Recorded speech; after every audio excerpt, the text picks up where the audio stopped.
Atos capítulo 8, aquele livro histórico do Novo Testamento, e nós vamos ler todo o capítulo. Atos capítulo 8. Os irmãos acharam? Amém? Atos 8, do verso 1 em diante, diz: E Saulo estava ali, consentindo na morte de Estevão. Naquela ocasião, desencadeou-se grande perseguição contra a igreja em Jerusalém. Todos, exceto os apóstolos, foram dispersos pelas regiões da Judéia e de Samaria. Alguns homens piedosos sepultaram Estevão e fizeram por ele grande lamentação.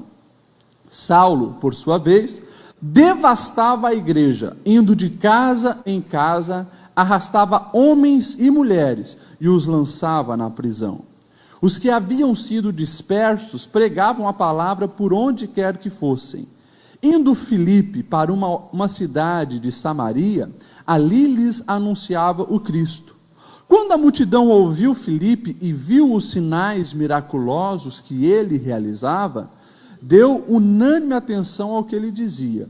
Os espíritos imundos saíam de muitos, dando gritos, e muitos paralíticos e mancos foram curados. Assim, houve grande alegria naquela cidade. Um homem chamado Simão vinha praticando feitiçaria durante algum tempo naquela cidade, impressionando todo o povo de Samaria, e ele se dizia muito importante. E todo o povo, do mais simples ao mais rico, dava-lhe atenção e exclamava: Este homem é o poder divino, conhecido como grande poder. Eles o seguiam, pois ele os havia iludido com sua mágica durante muito tempo. No entanto, quando Filipe lhes pregou as boas novas do reino de Deus e do nome de Jesus Cristo, creram nele e foram batizados, tanto os homens quanto as mulheres. O próprio Simão também creu e foi batizado, e seguia Filipe por toda parte, observando maravilhado os grandes sinais e milagres que eram realizados. Os apóstolos em Jerusalém, ouvindo que Samaria havia aceitado a palavra de Deus, enviaram para lá Pedro e João. Verso 15: Estes, ao chegarem, oraram para que eles recebessem também o Espírito Santo, pois o Espírito ainda não havia descido sobre nenhum deles, tinham apenas sido batizados em nome do Senhor Jesus. Então Pedro e João lhes impuseram as mãos, e eles receberam o Espírito Santo. Vendo Simão que o Espírito era dado com a imposição das mãos dos apóstolos, ofereceu-lhes dinheiro, e disse: Dê-me também este poder, para que a pessoa sobre quem eu puser as mãos receba o Espírito Santo.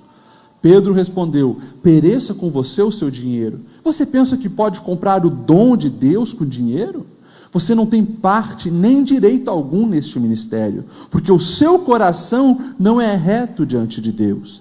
Arrependa-se dessa maldade e ore ao Senhor, talvez Ele lhe perdoe tal pensamento do seu coração, pois vejo que você está cheio de amargura e preso pelo pecado.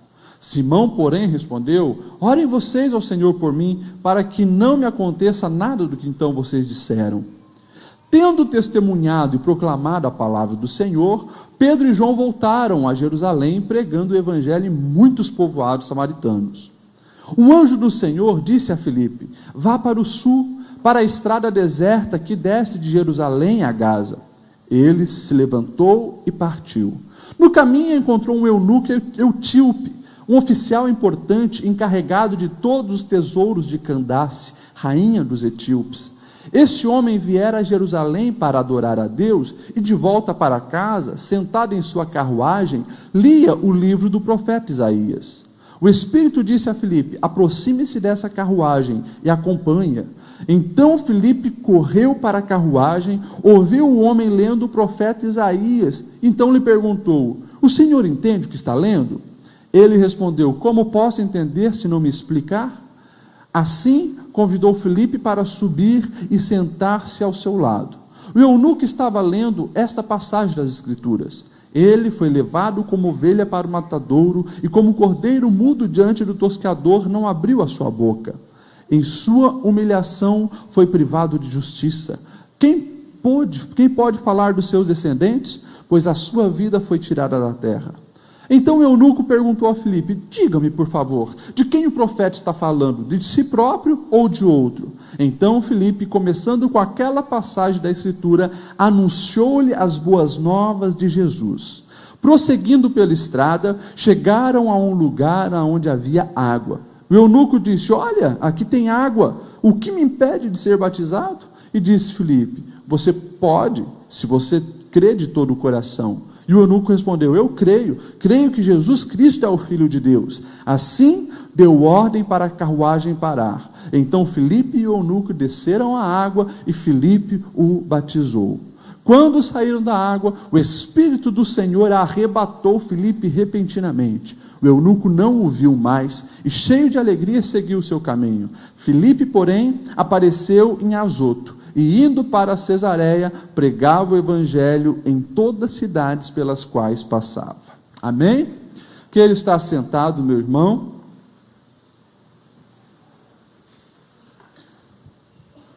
Aqui então nós temos Atos capítulo 8, um capítulo riquíssimo de preciosidades da palavra do Senhor, preciosidades sobre o agir de Deus, o agir do Espírito Santo, sobre a maneira que os apóstolos se colocavam na mão de Deus para deixar Deus usá-los. O capítulo já começa falando sobre Saulo consentindo, apoiando, incentivando a morte de Estevão. Se nós olharmos o capítulo 7, vamos ver o discurso e a pregação de Estevão e a sua morte, e o capítulo 6 nós vamos ver a questão da eleição dele, como ele foi um homem usado por Deus. Enfim, Estevão morreu. Estevão, ele tem um papel fundamental na história da igreja. Por quê? Depois de Jesus, ele foi o primeiro a morrer pela causa do reino de Deus. Ele é o primeiro dos mártires cristãos. E nós já vemos ali o versículo seguindo dizendo: e assim desencadeou-se grande perseguição liderada por Saulo. Irmãos, quando nós olhamos para essa realidade, nós vamos ver um homem chamado Saulo, que era um judeu daqueles mais extremistas, mais radicais, que assim tinha sangue no olho por qualquer um que se dissesse seguidor de Jesus. Ele odiava os cristãos, tanto que é bem provável, como eu falei nas últimas mensagens, ele estava por trás de toda aquela perseguição inicial aos apóstolos e principalmente na morte de Estevão. Tanto que a capa de Estevão, depois de apedrejado e morto, eles fazem questão de deixar ao pé dele, que provavelmente era o líder daquele assassinato. Quando Paulo, depois de convertido, escrevendo as cartas, você vai ver em Gálatas capítulo 1, verso 13, ele mesmo dizendo que de todos da idade dele, ele era o mais extremista, o mais radical. E se você olhar o verso 13, você vai ver ele dizendo assim: vocês ouviram qual foi o meu procedimento no judaísmo, como perseguia a igreja de Deus com violência, procurando destruí-la. Então, nesse início, meus irmãos, em Jerusalém, foi uma perseguição cruel. O historiador Lucas, que era um homem muito inteligente, ele faz questão de ressaltar um detalhe: não era apenas os homens que estavam sendo perseguidos. Ele coloca homens e mulheres, porque se nós pegarmos desde o início, nós vamos ver os apóstolos sendo perseguidos, os homens sendo colocados nas prisões, mas agora as mulheres também são perseguidas, tiradas das suas casas e colocadas nas prisões, e ali com certeza muitas mulheres também começam a ser mortas. Enfim, quando nós olhamos essa cena, nós pensamos: cadê Deus? A igreja ali, estourando, bombando em Jerusalém, milhares de pessoas já haviam sido convertidas, um avivamento estava acontecendo em Jerusalém, e agora essa perseguição. Mas nós conseguimos enxergar até no meio da perseguição a soberania de Deus. Se você olhar os versos seguintes, você vai ver que houve uma dispersão da igreja. Jesus, ele deixou muito claro que começaria em Jerusalém, e sereis minhas testemunhas em Jerusalém. E acaba aí o versículo, sim ou não? Não. Jerusalém, depois Judéia, Samaria e até os confins da terra. Passou o capítulo 1, 2, 3, 4, 5, 6, 7, e eles ainda não haviam saído de Jerusalém. Apenas agora, com a perseguição e a morte de Estevão, nós vamos ver então uma dispersão da igreja, eles saindo dos muros de Jerusalém. E aqui há um detalhe extremamente interessante. Não são os apóstolos que saem de Jerusalém.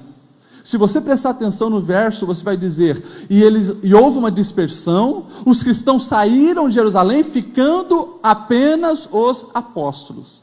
Os teólogos defendem justamente a ideia que os apóstolos, eles levaram a sério a política dos capitães de navio, né? Que é o último a sair do barco, né? Quando acontece algum problema, fica até o fim. E eles estavam ali dispostos a enfrentar os líderes perseguidores, e ficaram em Jerusalém, mas provavelmente eles mesmos incentivaram que acontecesse essa expansão. E quando acontece essa expansão, houve proclamação do Evangelho em todos os outros lugares, começando ali, nós vemos na narrativa, Samaria. Então, se você pegar o capítulo 8, você vai ver que o capítulo 8 é um virar de página na história da igreja primitiva. Porque do capítulo 7 em diante, nós vemos uma igreja judaica. No geral, ali, os judeus de Jerusalém, judeus cristãos.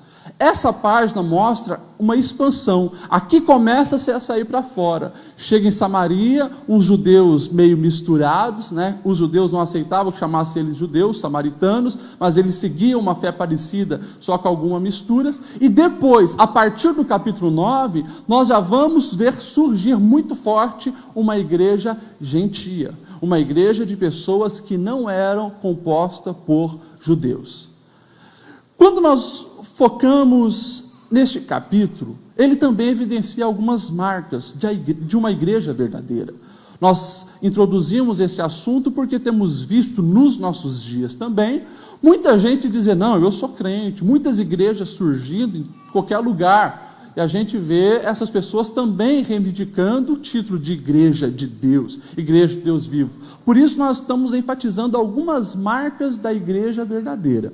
Nesse capítulo, eu vou reforçar uma das marcas que nós já falamos, principalmente no capítulo 1, 2 e 3. A questão do anunciar Jesus. Marca de uma verdadeira igreja é a evangelização. A verdadeira igreja, ela evangeliza. Olha o verso 4, o que diz? Os que haviam sido dispersos pregavam a palavra por onde quer que fossem. Eu acho lindo esse versículo. Por onde quer que fosse. Aqui, nesse versículo, fica muito claro que cada crente deve ser um missionário. Cada crente deve ser um missionário. Quem que havia saído de Jerusalém? Eram os apóstolos? Não. Não eram os 12, né? Nesse caso os 11 e mais aquele que havia sido escolhido, né? Matias, para estar ali no meio dos 12. Não era eles que ficaram com a responsabilidade de sair e pregar o evangelho e falar que Jesus estava vivo e que esse evangelho é poder de Deus para mudar qualquer vida. Era o povo. Aqueles 3.000 que se converteram, aqueles 5.000 que estavam ali juntos, aqueles 120 que estavam lá no cenáculo no dia de Pentecostes, eram os irmãos, que não tinha talvez título nenhum de apóstolo e nem mesmo o título de diácono, como nós vimos a eleição no capítulo 6. Eram irmãos, entre aspas, comum. Coloco entre aspas porque Deus não vê o título na vida dos seus seguidores. O Senhor, Ele olha como cada um, né, para cada um, como pessoas que se entregaram a Ele, decidiram seguir, e que Ele conta. Claro, temos responsabilidades em alguns aspectos diferentes, mas a evangelização é algo que precisa fazer parte da vida de todo crente, e é responsabilidade de todos nós entendermos isso. Um pensador, ele mesmo dizia, né? Quem não é agente missionário, é um campo missionário. Isso é uma grande verdade. Quem não é agente missionário, é campo missionário.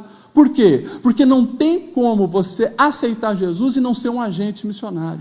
Não querer contribuir com o reino, não querer pregar as boas novas, não querer compartilhar com as outras pessoas o que você encontrou. E aqui nós vemos essa característica muito forte. A igreja verdadeira é uma igreja evangelizadora.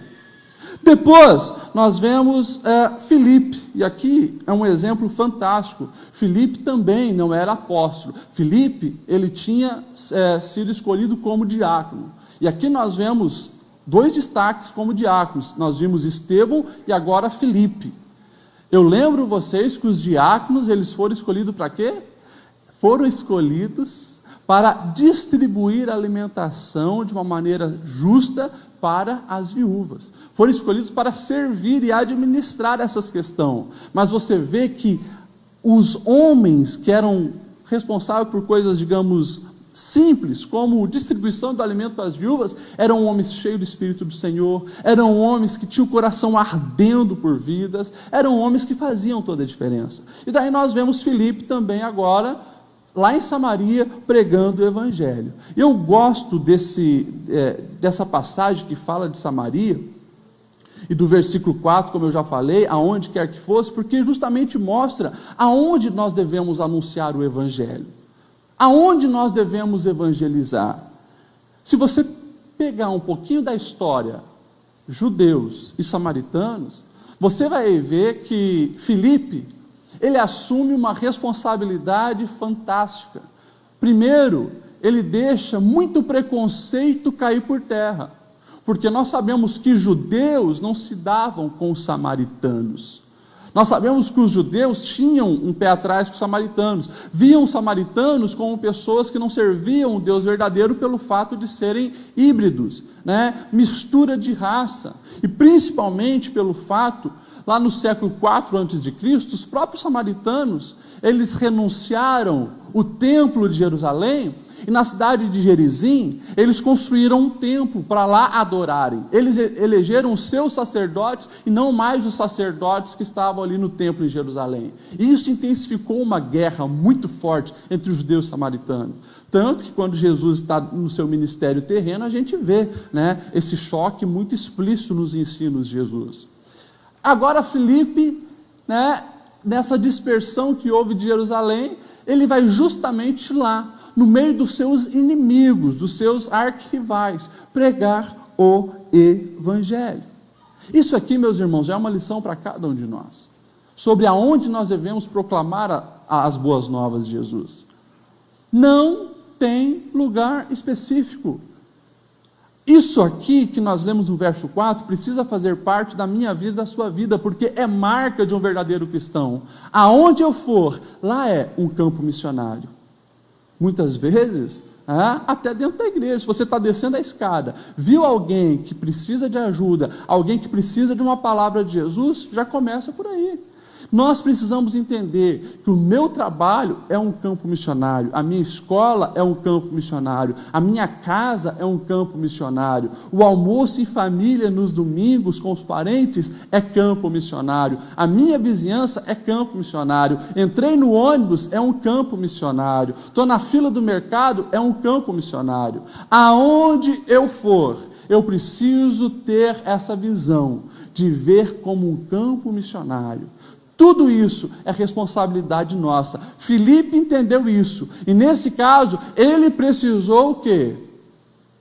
Abrir mão de muito preconceito que ele tinha. Abrir mão daquele obstáculo, daquela barreira, daquela cerca que ele colocava para os samaritanos. Nós vamos ver também Pedro e João. Se você olhar lá na frente o verso 25, porque depois que Filipe evangeliza esse vilarejo de Samaria, Pedro e João, sabendo que a notícia do evangelho foi aceita pelos samaritanos, eles vão lá e começam também a fazer milagres, ensinar, e o verso 25 diz assim: tendo testemunhado e proclamado a palavra do Senhor, Pedro e João voltaram a Jerusalém pregando o evangelho em muitos povoados samaritanos. Eu faço questão também de ressaltar o verso 25, porque mostra o João aqui superando também o seu preconceito com os samaritanos. Eu lembro você que o João, ele, junto com o irmão dele, Tiago, foi um dos discípulos de que quando Jesus passou por esses vilarejos samaritanos e não foi recebido, ele e Tiago fizeram um pedido ao Senhor. Falaram: Jesus, nos autoriza a orar para que Deus mande fogo do céu e mate essa raça toda. O João foi aquele que fez essa oração, chamado de filho do trovão. Mas depois da experiência que ele tem com o Cristo vivo e vira o apóstolo do amor, nós vemos ele amando também os samaritanos e indo lá evangelizar e fazendo bem nesses vilarejos. Irmãos, essa é uma marca da igreja verdadeira. E o Senhor tem contado conosco para que nós venhamos nos despir dos nossos preconceitos. Preconceitos com presidiários, preconceito com outras religiões, preconceitos com movimento LGBT, preconceito com tanta coisa, a fim de que concordar com o que se pratica, aplaudir, não, mas a fim de que com amor chegar, evangelizar e mostrar o poder de Deus. Deus nos chama, a igreja de hoje, para ir além fronteiras, sair dessa Jerusalém aqui, chamada Templo da Assembleia de Deus, e ir para fora. Esse é o chamado de Deus para as nossas vidas. Não podemos esquecer que começa em Jerusalém, aqui você se prepara, mas a vontade do Senhor é que essa mensagem que transforma vidas chegue até os confins da terra. Os discípulos entenderam isso.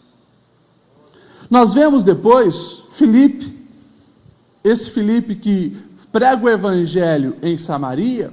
Nós vamos ver o anjo falando para ele: olha, você vai da estrada deserta de Jerusalém a Gaza, você vai para lá. E lá, né, nós vemos ele na mesma hora obedecer, e a gente vê ele então, agora pregando o evangelho para um etíope. A Bíblia fala que ele era do alto escalão da rainha Candace, da Etiópia. Ou seja, um homem que andava de carruagem, naquele tempo já deve imaginar, né? É um homem muito rico. E ele provavelmente era o ministro da fazenda da Etiópia daquela época. Alguém poderosíssimo. Estava lá na sua carruagem. E Filipe chega para evangelizar ele. Depois nós vamos falar mais. Mas aqui mostra também a quem evangelizar.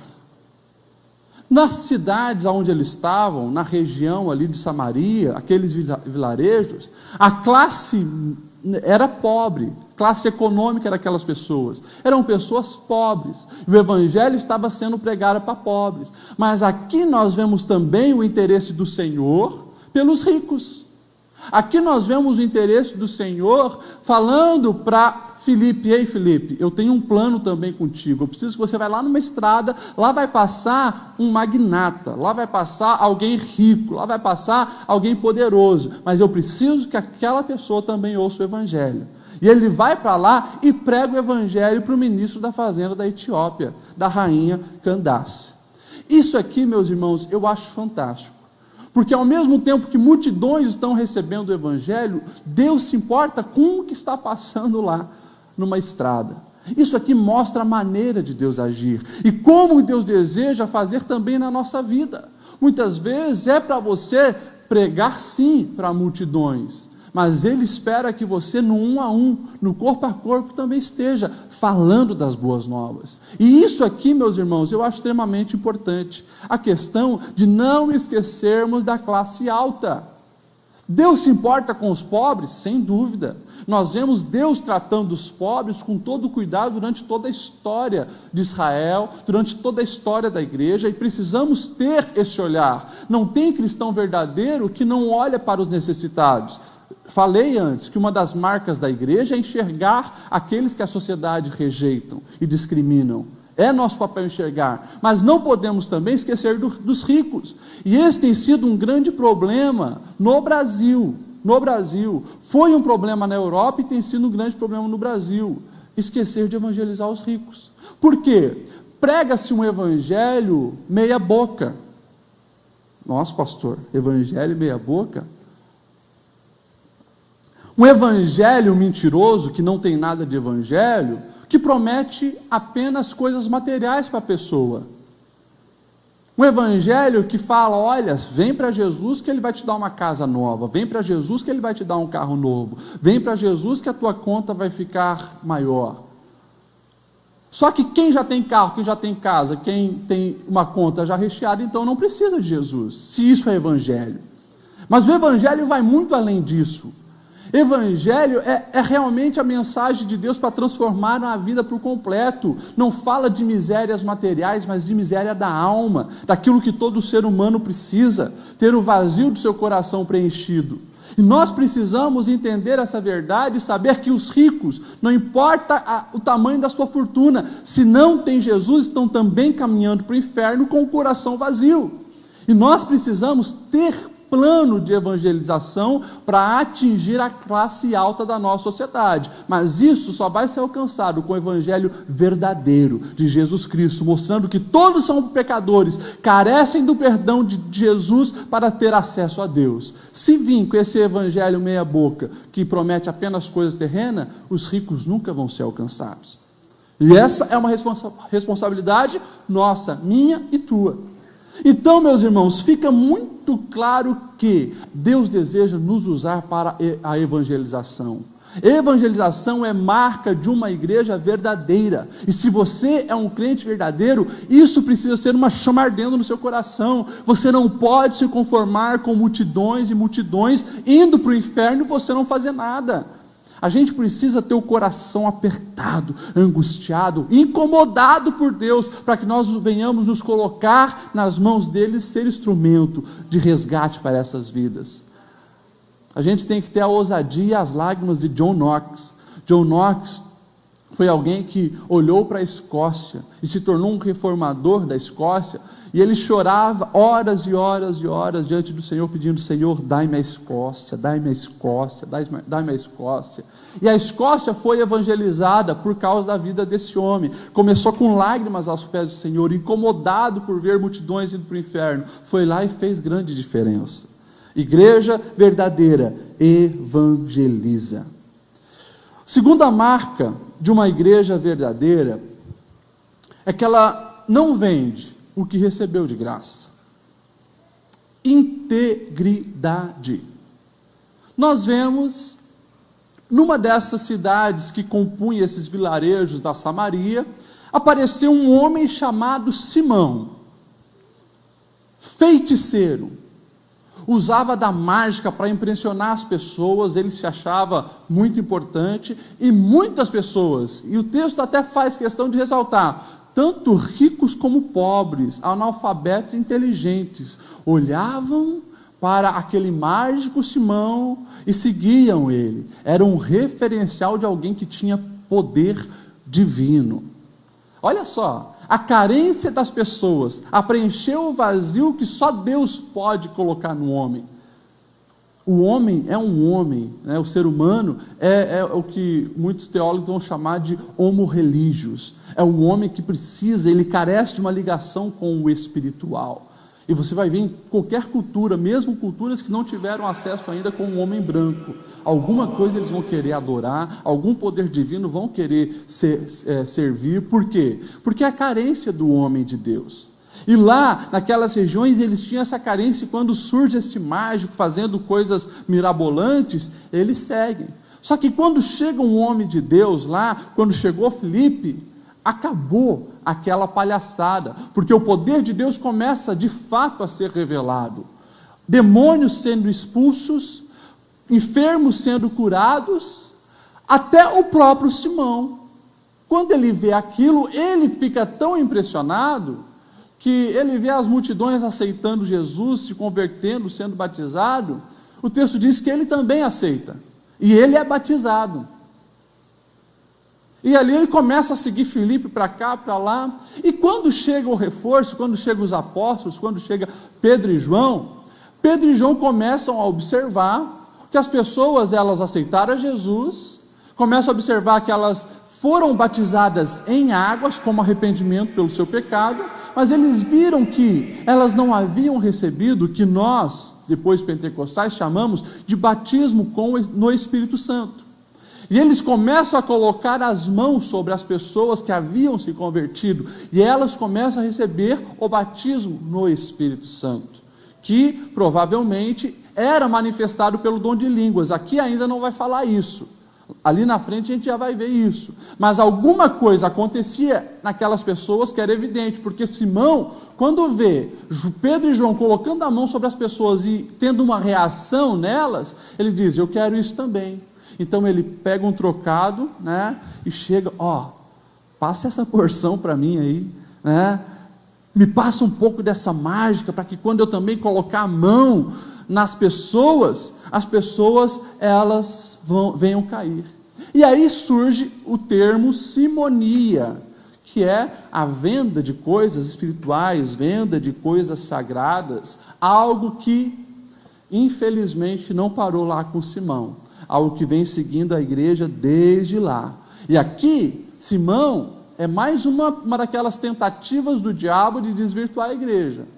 E se você prestar atenção, nesse segundo caso de infiltração, nós tivemos um lá atrás que nós já falamos, Ananias e Safira se infiltrando na igreja.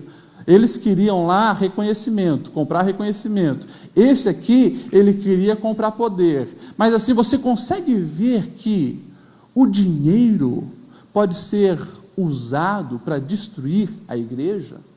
Nos dois casos de infiltração, o dinheiro está vinculado.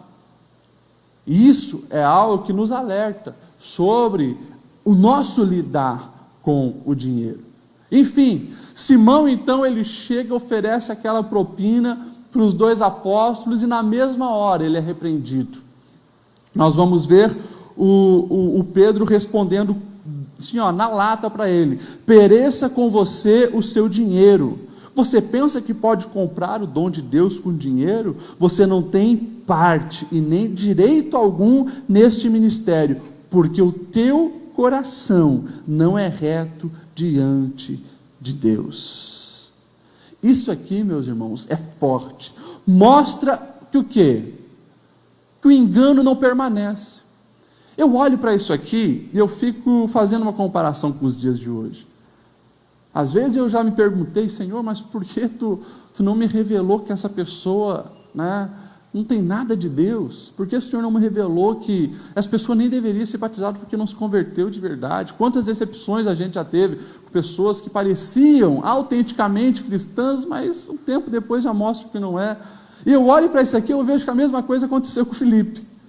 Por que Deus não revelou para Filipe, quando Filipe estava lá batizando Simão, que não era um homem verdadeiramente convertido? Não sei os propósitos de Deus, mas o engano não permanece.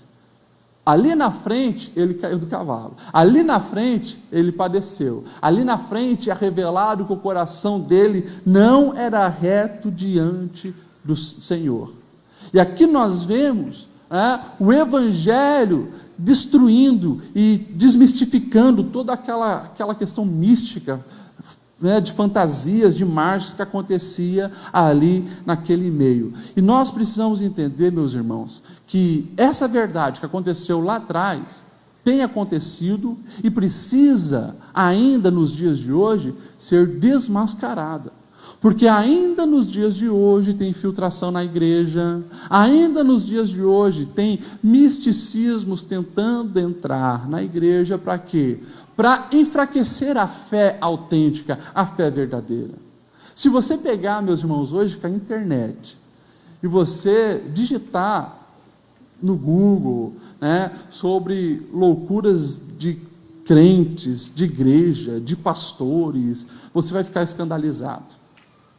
Pessoas que valorizam mais o misticismo do que o relacionamento com Deus, porque era isso o que Simão queria. Ele queria impressionar, mas enquanto Simão estava preocupado com a glória para si, os apóstolos estavam preocupados com a glória para com Deus. Quando Pedro repreende a preocupação de Simão fica sobre as maldições que ele podia receber, e não com o seu relacionamento com Deus. Tanto que ele mesmo fala: olha, peçam vocês a Deus por mim. Não queria relacionamento com Deus. Nos nossos dias, meus irmãos, infelizmente, dentro da igreja, também a tentativa de misticismo. Gente querendo usar o nome de Deus para impressionar pessoas. Um dos vídeos que me mandaram semana passada, mostra numa igreja, antes da Santa Ceia, eles queriam mostrar que eles tinham o poder de transformar água em vinho. Então está lá uma mulher, né, com um jarro, então eles jogam a água dentro de um outro jarro, e ela ora, e daqui a pouco, quando ela vai despejar de novo, a água agora está numa cor avermelhada, né? Enfim, bem provável que tinha suco em pó, né, no fundo daquela outra jarra. Mas assim, sabe o que é você ver toda a igreja? Oh! E ali começam uns a rodopiar e tal, achando que aquilo ali é poder de Deus. Deus transforma água em vinho? Sim, nós vimos lá, mas sempre com propósito, sempre a fim de glorificar o nome do Senhor. Um dos vídeos que me mandaram também, uma fogueira, gente, uma fogueira dentro de uma igreja. Eles fizeram uma fogueira, e quem chegasse perto do fogo, né, então receberia uma carga espiritual de Deus. Então você vê as pessoas, né, elas vêm, e quando chega perto daquela fogueira, cai para trás, rola no chão. Você vê que isso ali não tem propósito nenhum. Deus se manifestou com fogo, está lá, história de Elias, no Monte Carmelo, mas tudo com propósito. Agora, nós temos visto uma nação mística, caindo em conversa fiada, esquecendo os princípios cristãos, relacionamento com Deus, resultado de muitos crentes como esse Simão, crentes falsificados, que não entendem nada da graça, que não tem nada de Deus, e daí enganando o povo, e o povo, por falta de conhecimento, mais uma vez perecendo. Irmãos, nós vivemos num país místico, e você vai ver muitas igrejas surgindo com essa ideia mística para enganar o povo. Nós somos uma nação onde há uma igreja que se diz representante de Cristo, colocando como padroeira do Brasil um pedaço de gesso achado no Rio Paraíba, se tornando a padroeira do Brasil, idolatrada, venerada por uma nação. Nós somos esse povo, irmão. O Brasil é esse povo. Um povo que acredita em muita conversa fiada. Um povo que acredita, se comprar um chaveirinho de tijolo numa igreja, vai conseguir a casa própria. Gente que acha que se tomar banho com o sabonete do amor, vai encontrar o príncipe encantado. Essa é a realidade, meus irmãos, do nosso Brasil. Misticismo, em vez de ser repreendido, em vez de ser colocado de lado, sendo abraçado e querendo fazer parte de um cristianismo. Isso aí, meus irmãos, é pecado, e nós precisamos estar bem alicerçados na palavra de Deus, para não sermos enganados. Eu fiquei escandalizado no aconselhamento dessa semana que eu dei, meus irmãos. Sabe o que é escandalizado? Porque a pessoa falando das práticas de um padre da nossa cidade, e você vê que isso ali é espiritismo puro. O padre falando com a voz dos mortos, isso na nossa cidade. Espiritismo dentro de uma igreja que se diz cristã. Essa é a nossa realidade, meus irmãos. E se nós, agentes de Cristo, representantes da verdade, não ficarmos firmes, mas cedermos para o mal, vendermos as coisas que Deus nos confiou, cairmos na simonia, Deus vai requerer de nós isso. Não podemos negociar com o mal, e essa é a marca de uma verdadeira igreja, e é o que o Senhor espera de mim, espera de você. Você não pode se conformar com esses enganos todos, mas tem que estar preparado, baseado na palavra, para repreender todo esse mal. Isso é marca também de uma verdadeira igreja, isso é o que o Senhor espera de mim e de você. Uma terceira marca, não vai ter muito tempo aí de falar, mas eu preciso citar pelo menos duas. Uma outra marca que fica muito clara aqui de uma verdadeira igreja é a questão da obediência. Falei já disso lá atrás, mas eu faço questão de enfatizar. O verso 26 e o verso 27 vai também continuar falando de Filipe, e vai dizer assim: um anjo do Senhor disse a Filipe: vá para o sul, para a estrada deserta que desce de Jerusalém a Gaza. Verso 27, olha o começo do verso 27. Ele se levantou e partiu. Meus irmãos, isso aqui é maravilhoso. Quando se vê a obediência dos discípulos, dos apóstolos, dos seguidores de Jesus. Filipe, ele estava num avivamento lá em Samaria. Olha isso, ele estava no avivamento.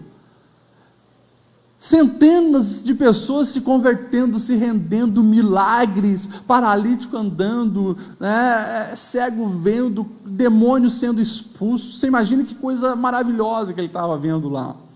E aparece um anjo. Olha, a maneira de Deus falar também é com a aparição de anjo, mas a gente precisa entender que o anjo não deve ser adorado, ele é um mensageiro para nos orientar. O anjo aparece e diz: olha, Filipe, eu preciso que você vá lá para aquela estrada deserta de Jerusalém a Gaza. Os historiadores e os teólogos dizem que ali, né, da onde ele estava até onde ele devia ir, eram quase 100 quilômetros. Quase 100 quilômetros. Né? Ou seja, tinha dezenas de quilômetros. E lá vai Filipe para o deserto, uma estrada deserta, mas obediente à palavra do Senhor. E isso aqui evidencia, né, que lá Filipe vai ter um encontro com o etíope, lá o etíope se converte e depois acontece um milagre que nós também não estamos acostumados de ver, né? Ele é transportado, literalmente, ele sai de um lugar e vai para outro. Ele sai daquele deserto e vai para a cidade de Azoto. Irmãos, nós precisamos entender o quê? O que é essa verdade? Obediência ao Senhor, ela sempre vai preceder milagres. Muitas vezes nós queremos ver milagres acontecer na nossa vida através de nós. Nós queremos ser instrumento de cura, nós queremos ser instrumento de libertação, nós queremos ser instrumento de restauração para vidas, mas a gente esquece esse beabá, essa lógica no reino de Deus. Não vai ter milagres sem obediência. É preciso levar a sério as instruções do Senhor para ver milagres acontecendo. Filipe, ele ouve o recado que o anjo lhe dá. Na mesma hora ele obedece, não questiona. Mas Deus, para um deserto? Pô, mas está tão bom aqui em Samaria. O que eu vou fazer lá? Pô, mas é tão longe, eu vou ter que ir andando até lá. Ele não questiona nada disso. Simplesmente obedece. Irmãos, a gente precisa ser assim. E para ser assim, a gente tem que ser menos racional às vezes e mais espiritual. Não que Deus não usa a nossa razão, mas se você esquecer o espiritual e ficar só com a razão, você acaba não fazendo nada. Quantas vezes você já passou do lado de uma pessoa, o Espírito Santo falou para você: para e fala do meu amor para ela, e você fica meio resistente, muitas vezes não distinguindo se é a voz do Senhor ou se é a voz da sua imaginação. Irmãos, sempre quando o Espírito Santo mandar você falar do amor dele com uma pessoa, fica tranquilo e tenha certeza que não é da tua cabeça. Ou falar do amor do Senhor para alguém vai atrapalhar, vai prejudicar. Não, isso é uma coisa sempre boa. Nós precisamos fazer mais. Quantas vezes, eu mesmo, algumas vezes eu me lembro de o Espírito Santo falar: olha, fala para aquela pessoa não desanimar, fala para aquela pessoa, né, do meu amor, e muitas vezes eu fui resistente à voz do Espírito Santo, e daí Deus levanta outro, e daí depois eu ouvi aquela pessoa testemunhando: poxa, no dia que eu precisava de uma palavra, veio alguém, e era o dia que eu não obedeci o Senhor, que eu negligenciei. Então, meus irmãos, nós precisamos entender que a obediência sempre vai resultar em milagres. Filipe contemplou o milagre da salvação do etíope, que depois resultou na conversão de uma nação inteira, porque ele obedeceu às instruções do Senhor. Eu fico imaginando talvez o que seria de nós se não houvesse homens obedientes como Daniel Berg e Gunnar Wingre. Obedeceram fora de uma lógica. Daniel Berg e Gunnar Wingre, eles eram pastores das comunidades suecas, lá na região de Chicago, nos Estados Unidos. O Gunnar Wingre, ele era de South Bend, uma cidade próxima a Chicago. Nós sabemos que em 1906 acontece o grande avivamento, né? O pentecostalismo se inicia, quando um negro, olha como Deus usa, né? Um negro cego de um olho manco, chamado William Seymour, é cheio de Deus, começa na rua Bunimbré ali a pregar o evangelho, a casa que eles estavam fica tão pequena que eles têm que se mudar para uma outra rua, e daí lá naquele galpão da Rua Azusa acontece o avivamento que você já ouviu da Rua Azusa. Milhares e milhares de pessoas vão para lá. Eles ficam 3 anos fazendo culto direto sem interromper. Sabe o que é isso, meus irmãos? 3 anos, um sai, vem outro, prega, canta, chora. Ali acontece algo fantástico. Os historiadores dizem que na cidade de Los Angeles, as pessoas começam a ouvir e começam a vir turista do mundo inteiro para receber aquele avivamento, aquele poder de Deus. E quadras antes de chegarem na Rua Azusa, o Espírito Santo batizava, né? Demônios eram expulsos, era um negócio assim fantástico que acontecia. Quando o Gunnar Wingre, que morava em South Bend, era um pastor batista de uma comunidade sueca, gente pobre, ele ouve falar, ele vai lá também, e ele recebe o batismo do Espírito Santo. Só que nos Estados Unidos, quando estava acontecendo o pentecostalismo, aconteceu também racha de muitas igrejas. Por quê? As igrejas tradicionais, como a igreja batista, onde o Gunnar Wingre pertencia, eles se reúnem para ver o que vai acontecer. Vamos aceitar o pentecostalismo ou não? Dom de línguas não era só para a igreja primitiva? Como que está acontecendo agora? Então, nessa reunião ele conhece Daniel Berg, e eles então escolhem ficar do lado daqueles que aceitariam o pentecostalismo. Ok? Então agora eles se conheceram e tal. Numa reunião lá em South Bend, através de uma profecia, a voz do Senhor fala de novo agora com esses missionários. Daniel Berg e Gunnar Wingre são chamados para ir para um lugar chamado Pará. Eles nem imaginavam onde que era Pará. E começa a olhar mapas e mapas e mapas e mapas, e até descobrir que Pará era uma região aqui do Brasil. Eles não tinham dinheiro nenhum. Eles, com o dinheiro que têm, eles chegam para a igreja deles e falam: nós temos dinheiro para chegar até Nova York, e nós vamos, porque o Espírito Santo falou que é para a gente ir para esse lugar. Olha só a obediência incondicional, sem até raciocinar direito. Eles vão até Nova York com o dinheiro que tinha. Lá em Nova York, quando eles estavam andando numa rua, um homem para eles e diz: olha, eu estava indo mandar esse dinheiro lá para a região de vocês, mas o Espírito Santo está falando para me dar para você esse dinheiro. Era o dinheiro exato para eles virem até no Brasil. No dia 5 de novembro de 1910, então, eles vêm para o Brasil. E depois de mais ou menos 14 dias, eles chegam aqui no Brasil, não conhecendo nada, não falando português, não conhecendo ninguém aqui. E aqui eles chegam, vão para uma igreja, né, tradicional, com o pastor Raimundo Nobre, e ali então eles começam a aprender o português, e o pouco que eles sabiam falar, eles começam a explicar a respeito do batismo com o Espírito Santo. O pastor da igreja não aceita, a igreja se racha, e ali nasce a Assembleia de Deus. No dia 18 de junho de 1911, aqueles irmãos receberam o pentecostalismo, e ali surge a Assembleia de Deus. Hoje, passo acho dos 15 milhões de assembleianos no Brasil, incluindo eu, incluindo você. Mas por quê? Porque houve homens obedientes à voz do Espírito Santo. Não questionaram: cadê o dinheiro? Não questionaram: nós não sabemos falar essa língua. Não questionaram: mas aqui é frio, nós vamos para um país quente. Não questionaram nada disso. Foram, obedeceram, e está aqui o resultado. Deus fez grandes coisas neste lugar. Então, meus irmãos, nós precisamos entender que o Senhor, Ele está louco de vontade para usar eu e você cada dia mais no reino dEle. O Senhor está desejoso de fazer grandes coisas através de você. O que nós precisamos fazer? Ser obediente à voz do Espírito Santo. Para finalizar, o último item. Uma marca da igreja verdadeira é também essa disposição de cumprir a missão que nos foi dada. Disposta a cumprir a missão é marca de uma igreja verdadeira. Irmãos, nós vemos aqui Deus concedendo habilidades para os seus. Nós vemos Deus fazendo isso. E esse caso mesmo de Filipe aqui com o etíope, nós vemos Deus fazendo a parte dele, preparando o cenário. Foi Deus quem falou para Filipe: olha, você vai lá para aquela estrada, porque lá vai estar passando alguém que precisa de Deus. O Espírito Santo falou para ele.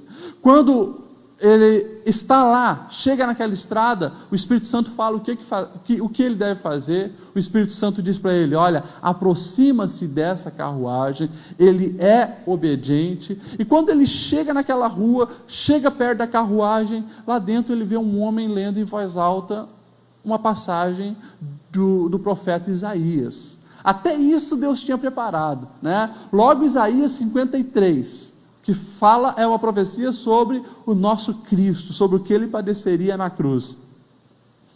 Agora, olha só, nós vemos a vontade de Filipe e a maneira que ele se colocava disponível para o agir do Senhor, porque ele obedece à palavra de Deus, ele vê Deus guiando algumas coisas muito claramente, mas ele não deixa de fazer a parte dele. Ele usa as habilidades dele, ele podia ouvir, na mesma hora ele chega perto e começa a ouvir que aquele homem estava lendo o Isaías 53, e daí ele é proativo, ele não fica só ouvindo. Você imagine, aquele homem, ele sabia que era um homem rico, lendo aquilo, na mesma hora ele já faz uma pergunta para aquele homem: você entende o que você está lendo? Eu imagino que aquele homem levou um susto, né? Estava concentrado ali, lendo em voz alta, daqui a pouco alguém falando do lado dele, da onde surgiu esse louco, né? E aquele homem faz ele dá uma resposta, que eu acredito ser a resposta de muita gente sedenta por Deus. Como que eu vou entender se não há quem me explique? Como que eu vou entender se alguém não vir aqui e me ensinar? Essa frase, meus irmãos, é o clamor de muita gente que você conhece e vê todo dia. Pessoa sedenta por conhecer mais de Deus, mas está clamando: como que eu vou conhecer a Deus se você não me mostrar? Como que eu vou entender as coisas de Deus se você não me explicar? E na mesma hora, então, aquele homem fala: entra aí, se você conhece, me explica isso aqui.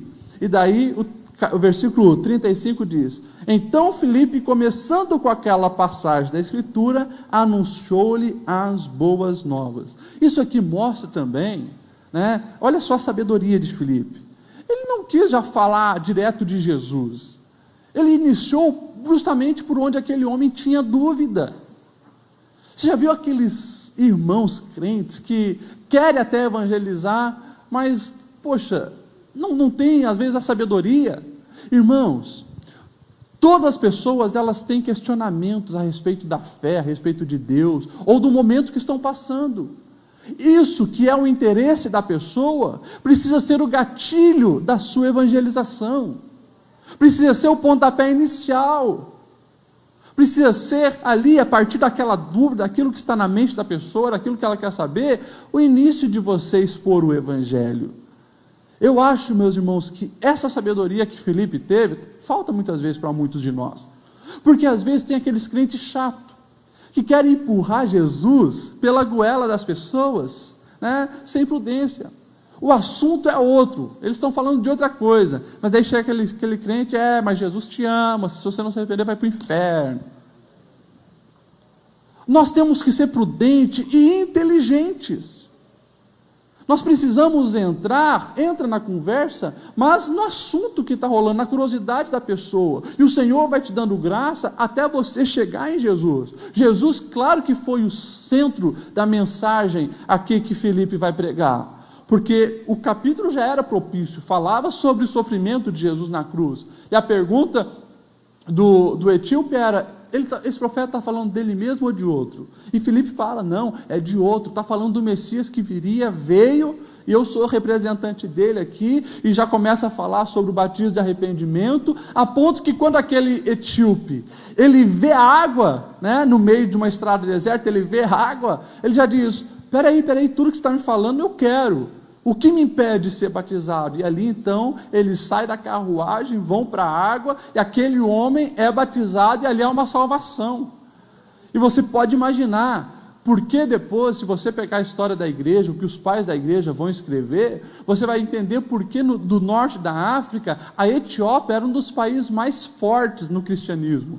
Porque ali, um homem de verdade, né, se converteu. Não foi que nem aquele Simão lá em Samaria, mas aqui um homem verdadeiramente se rendeu ao Senhor e revolucionou toda a sociedade dele. E eu acredito até justamente por isso Deus escolheu alguém extremamente importante no governo da Etiópia para fazer a diferença. Entende, meu irmão? Como que nós devemos também fazer a nossa parte? Igreja verdadeira, e marca de uma verdadeira igreja é isso: a gente está disposto a cumprir a nossa missão e usar as habilidades que nós temos, a influência que nós temos, seja no teu trabalho, seja onde você for, usar o que Deus confiou a você, para você fazer a coisa acontecer, para espalhar as boas novas do Senhor, para fazer que o Evangelho chegue a muitas pessoas. Então, não esqueça disso, meus irmãos, use a sua inteligência. E isso é ser discípulo de Jesus. Você vai ver o próprio Jesus, quando ele está lá em Samaria, no meio e chega aquela mulher samaritana no poço de Jacó, você vai ver que aquela mulher foi buscar água, e Jesus não muda de assunto, Jesus fala de água. Jesus pede água para aquela mulher e ela fica assustada, como tu, sendo judeu, pede a mim, samaritana? E daí Jesus dá uma resposta para ela, né? No verso 13, 14 e 15 de João 4, você vai ver Jesus dizendo: olha, quem beber dessa água terá sede outras vezes, mas quem beber da água que eu der nunca mais terá sede. Ali Jesus aproveita o fator água e já deixa uma dúvida na cabeça daquela mulher: que água é essa? Como assim? Quer dizer então que eu não vou mais precisar voltar aqui e pegar água? Mas Jesus é inteligente, usa a inteligência para falar dos planos que ele tinha para aquela mulher. Então, meus irmãos, nós precisamos entender isso. Deus deu inteligência, Deus deu cargos, Deus deu posições para nós, para usarmos todas as nossas habilidades, nossos recursos na proclamação do Evangelho. Vamos se colocar em pé, eu já vou encerrar, o tempo já voou. O verso 39 diz assim: o eunuco não o viu mais, e cheio de alegria seguiu o seu caminho. Eu acho fantástico a colocação de Lucas nesse capítulo, porque 2 vezes ele mostra que as pessoas que verdadeiramente receberam o Senhor, seja em Samaria ou seja esse etíope, se encheram de alegria. Isso aqui, meus irmãos, é a mudança que o Senhor faz na vida de todos, a verdadeira alegria. Agora, eu fico imaginando o coração de um instrumento de Deus como Filipe. Provavelmente o mais feliz aqui desse capítulo era ele.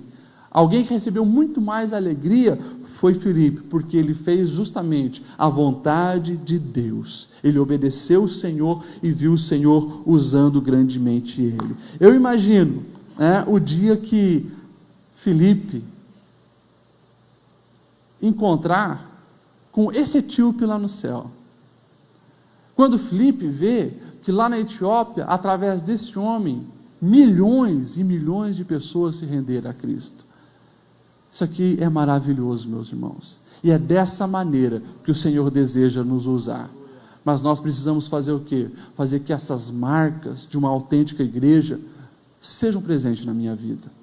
Eu não posso sair daqui falando: pastor Lediel, realmente, nós como igreja precisamos ver essas marcas na nossa vida. Não, eu quero que você saia daqui falando: Senhor, eu preciso melhorar, eu preciso estar mais sensível à tua voz, eu preciso ser mais obediente. Porque quando a gente trata as coisas com coletividade, a gente esquece da nossa responsabilidade pessoal. A responsabilidade é tua. Amém? Pastor.